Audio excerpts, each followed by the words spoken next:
नमस्कार, मी Rajratna Jondhale. Top news मराठीमध्ये आपलं स्वागत. एक नजर स्पीड न्यूजवर. महापालिका निवडणुकीसाठी प्रचाराचा झंझावात सुरू. जालना आणि परभणीत मुख्यमंत्र्यांच्या आज जाहीर सभा.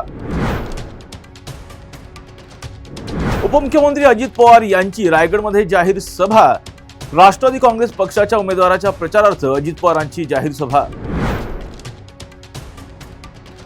राष्ट्रवादी शरदचंद्र पवार पक्षाच्या पुणे शहर निवडणूक समन्वयकपदी विशाल तांबेंची नियुक्ती.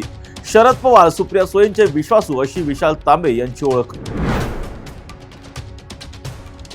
राष्ट्रवादी शरदचंद्र पवार पक्षाच्या पुणे शहर प्रभारी अध्यक्षपदी श्रीकांत पाटील यांची निवड.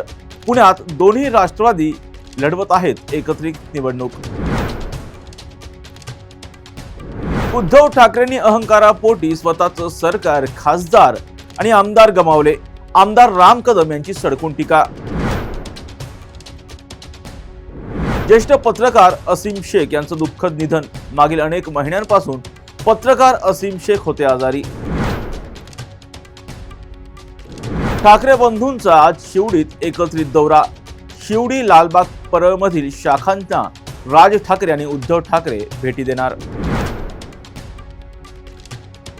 टोलमध्ये काँग्रेस नेते सतेज पाटील यांनी भ्रष्टाचार केला. मंत्री चंद्रकांत पाटील यांचा सतेज पाटलांवर हल्लाबोल. देवेंद्र फडणवीस यांनी अमरावतीकरांचा अपेक्षाभंग केला. देवेंद्र फडणवीस यांचे कार्यकर्ते सामान्यांवर दादागिरी करतात. काँग्रेस नेत्या यशोमती ठाकूर यांची टीका. बिनविरोध निवडून आलेल्या उमेदवारांचे निकाल राखून ठेवा. महाराष्ट्र नवनिर्माण सेनेची निवडणूक आयोगाकडे मागणी. छत्रपती संभाजीनगरमध्ये शिवसेनेने घोषणा करून युती तोडली. भाजपा नेते भागवत कराड यांची शिवसेनेवर टीका. निवडणुकांपूर्वी खासदार प्रणिती शिंदे भाजपमध्ये जाणार होत्या. वंचित नेते सुजात आंबेडकर यांचा गंभीर आरोप. छत्रपती संभाजीनगरमध्ये एमआयएम उमेदवाराच्या प्रचार रॅलीत नोटांची उधळण. प्रचार रॅलीतील व्हिडिओ सोशल मीडियावर व्हायरल. दिल्लीतील दंगल प्रकरणी उमर खालिद आणि शर्जील इमामचा जामीन फेटाळला. दिल्लीतील दंगल प्रकरणी जामीन देण्यास न्यायालयाचा नकार.